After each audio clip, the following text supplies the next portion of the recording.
Video కూడా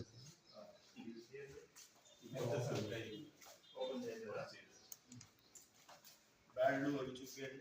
అవన్నీ మొత్తం చూస్తా రెగ్యులర్ వస్తుంది. వాడేది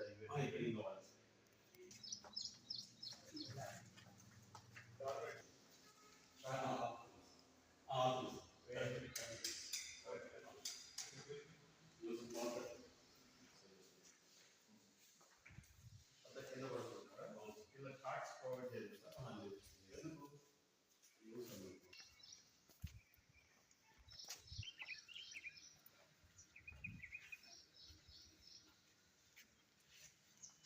ఇన్స్పెక్షన్ రిపోర్ట్ ఇది కింద తయారు చేసేది